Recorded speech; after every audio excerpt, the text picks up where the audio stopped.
was. When he was very young, the Revolutionary War broke out. It was bitterly fought in his area on the border between North and South Carolina. He lost his mother and his brothers during the Revolutionary War. He'd never known his father. It was an extremely brutal time of social dislocation, and this was Andrew Jackson's youth. He had to make his way alone in the world afterwards. He then moved west to Tennessee in the 1780s to start a life for himself. His aspirations were the aspirations of what could be considered the American dream. He rose to become Tennessee's first member of Congress, a Tennessee senator, a judge, a victorious general who won one of the most important military victories in the history of the United States, the Battle of New Orleans, and finally President of the United States. No one had ever climbed a ladder like that. It's not clear to me that people even knew such a ladder existed before Andrew Jackson.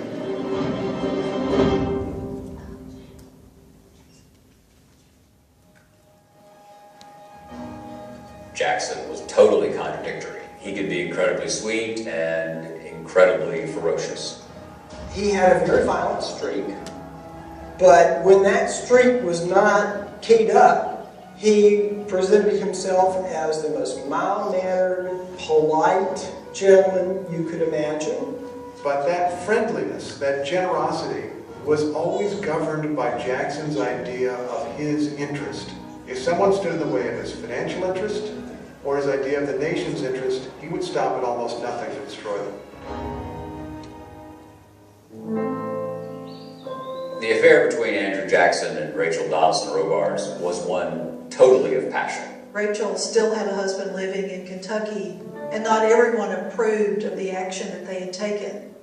Women who were in the Tennessee and Kentucky frontier were expected to be able to be more independent, to have more responsibility, and she took advantage of that, free herself from a marriage she wasn't happy with. And so there was this great love, there was great utility as well, and ultimately it had an extraordinary impact on the conduct of his political career. When Andrew Jackson and Rachel Donaldson formed their marriage in their early 20s, they didn't give any thought to how the extra-legal nature of their marriage would play out in Jackson's presidential ambitions. That gave fodder to his political opponents forever, that Mrs. Jackson was a bigamist, that she had been married to two men at the same time. Rachel was dreading moving to Washington City for his inauguration. But his presidency began in tragedy. I try to summon my usual fortitude, but it is in vain. My heart is nearly broke. General, my condolences. Colonel, you knew her well and respected her. I did more than that. I had a sincere regard for her, and now consider her death a calamity. I'm glad you are here. Sir, there's a fight brewing. There's opposition to the appointment of John Eaton to Secretary of War. I must have a man in whom I have complete confidence. We must fight this. This revives me. I was born for a storm. The calm does not suit me. He believed that she had died out of sadness because of the attacks made on her by John Quincy Adams and his political opponents. It set him off on a path to Washington, feeling grief-stricken and furious. Jackson believed that the aristocracy had embedded itself in American government and needed to be rooted out.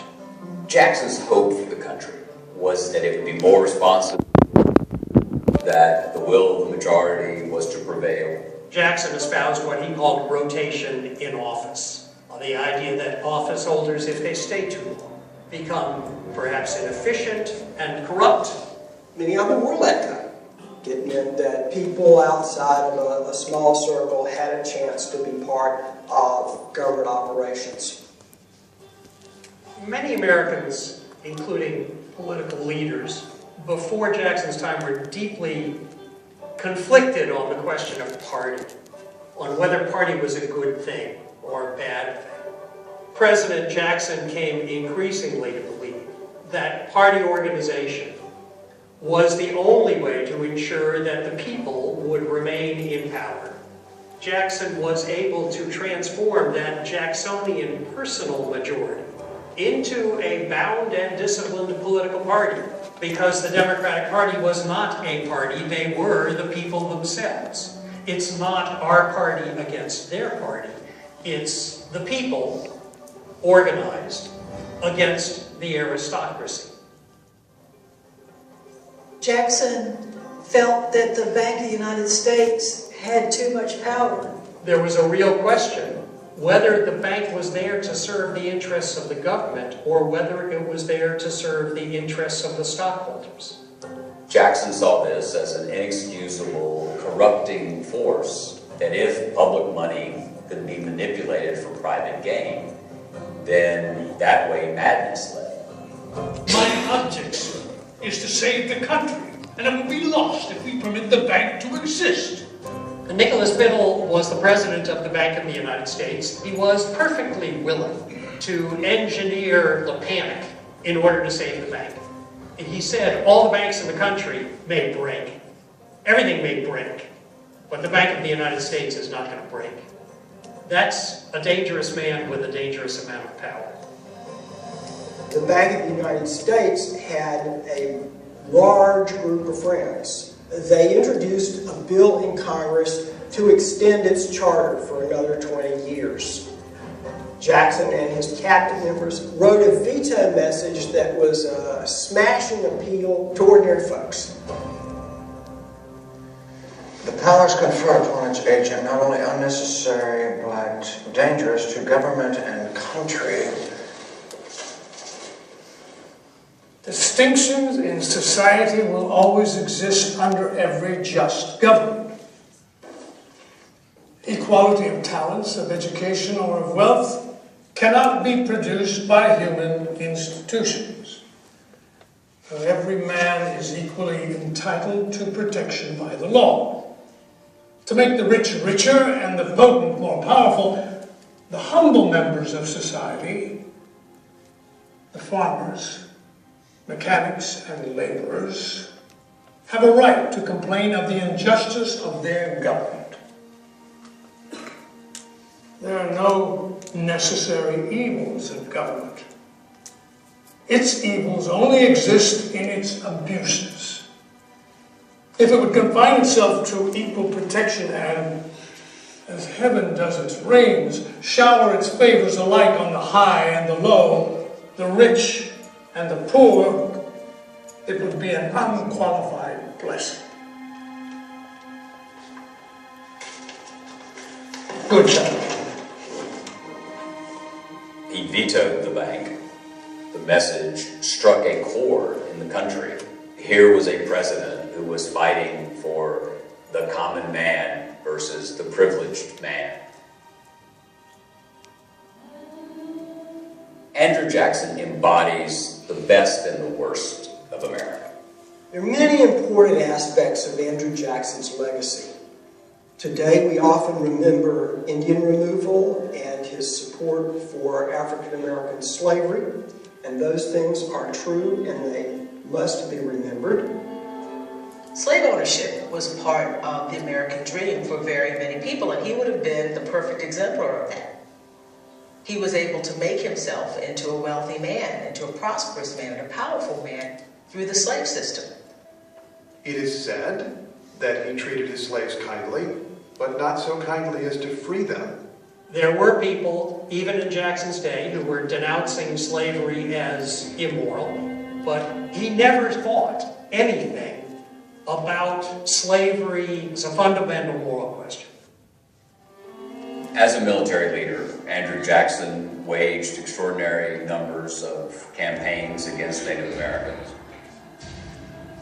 The southeastern part of the United States, Georgia, southern Tennessee, North Carolina, it's beautiful country, and especially once gold was discovered, the United States government wanted the Cherokees out, they wanted the land. Indian removal not only was the policy of the nation, but had been the policy of the nation for some time before that. What was different about Jackson was that Jackson brought an urgency to the issue. The Indian Removal Act was Jackson's first big legislative priority. It wasn't just one roundup of Cherokees and one removal west. These are decades-long removals that are occurring of our native people from the southeast. Andrew Jackson is known as Jack the Devil by the Cherokee people. To try to dismiss Jackson and remove him somehow from the American conversation because of his stance on slavery, because of his stance on Native Americans, is really to foreclose the possibility of learning from history. History is messy, and we don't turn our eyes away just because they do things that we don't like to do. It's all part of it. It's the bitter with the sweet, the good with the bad. And there's certainly those measures in him. The crisis of Jackson's presidency, you might say, came in 1832, 1833, when he faced the nullification crisis in South Carolina. South Carolina said, we are going to use the force of the state to prevent the federal government from enforcing its own laws. And if the federal government tries to enforce them, we will secede. Jackson believed deeply and indubitably in the power of union. If the Union had fallen apart, that would have been dishonoring his own blood family's sacrifices. John C. Calhoun was, at best, a second-rate governmental theorist who created the blueprint for secession. South Carolina joined the Union with the understanding that a state has a right of resistance to oppression or secession from the Union. If I can judge from the signs of the times, nullification and secession, or in the language of truth, disunion is gaining strength.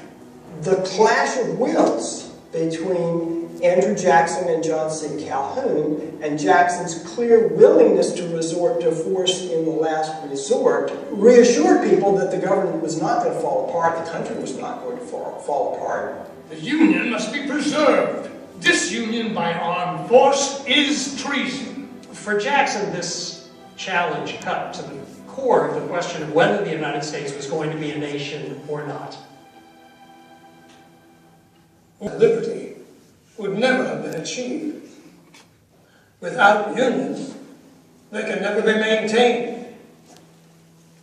Divide into 24, a smaller number of separate communities, and we shall see our sons made soldiers to deluge with blood the fields they now till in peace.